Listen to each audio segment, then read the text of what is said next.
দাবি যদি গ্রহণ না করেন ইনশাআল্লাহ আমরা শান্ত থেকে অশান্ত হয়ে তুফান সৃষ্টি করবো। এই পৃথিবীতে সবাই জানে মৃত মানুষকে জীবিত করা ছাড়া সবকিছুরই বিকল্প আছে, কিন্তু টেকনাফ পৌরসভা কার্যালয় নাকি নাব নদীর তীরে বসানো ছাড়া বিকল্প নাই।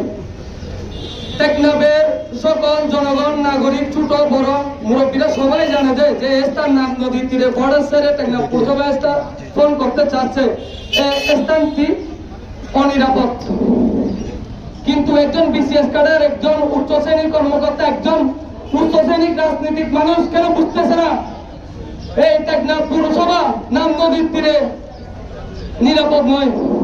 আমরা জানতে চাই এটা কি একটা ব্যবসা? আপনারা তরুণীরা আমরা আপনাদেরকে জানান দিতে চাই, তুফান আসার আগে প্রকৃতি অনেক শান্ত থাকে, এটা হচ্ছে একটি শান্ত মানববন্ধন।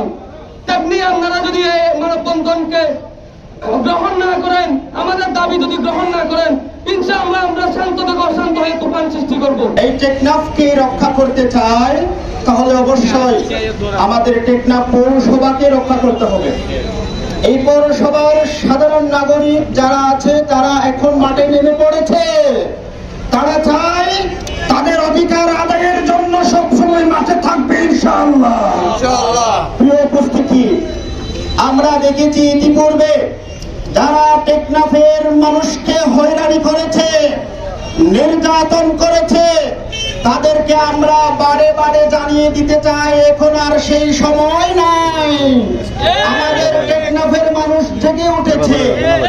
প্রিয় উপস্থিতি, এই যে বর্তমান যে প্রকল্পটি জায়গা বাস্তবায়নের জন্য অনুমোদন দিয়েছে সরকার, স্থানীয় সরকার কর্তৃক অনুমোদন হয়েছে বলে প্রজ্ঞাপন দেখা যাচ্ছে, এটি আমরা মেনে নেওয়ার পক্ষে নয়। কারণ এই জায়গাটি হচ্ছে একদম সীমান্তবর্তী এলাকা।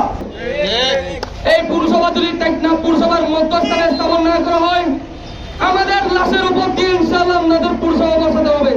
প্লাবিত জায়গায় যদি পৌর ভবনটি করা হয় তোর একটা লবণের একটা বিষয় আছে, কিন্তু আপনারা পৌরসভার টি ওয়ার্ডকে অগ্রাহ্য করে, পৌরসভার মানুষকে, মানুষের বিবেচনাকে অগ্রাহ্য করে আপনারা ওখানে কেন ভ্রমণ করবেন? আমরা চাই আপনারা পৌরসভার সমস্ত নাগরিককে নিয়ে একটি গণসমাবেশের আয়োজন করে সবার কাছ থেকে মতামত দিয়ে যেখানে পৌরসভাটা করলে জনগণের ভোগান্তি হবে না, জনগণের যাতায়াতে কষ্ট হবে না, জনগণের নিরাপত্তা বলে বিঘ্নিত হবে না, ওই জায়গায় আপনারা পৌরসভা ভবনটি করেন। প্রবাসীর কাছে আপনারা মুখ দেখাতে পারবেন না, তাই অবিলম্বে এই লবণ মাঠে পৌর ভবন প্রকল্প বাস্তবায়ন থেকে সরে এসে সবার যাতে সমান সুযোগ পায়, সহজ যাতায়াত ব্যবস্থা, নিরাপত্তা নিশ্চিত থাকে এমন একটি জায়গায় এই প্রকল্প বাস্তবায়ন করুন।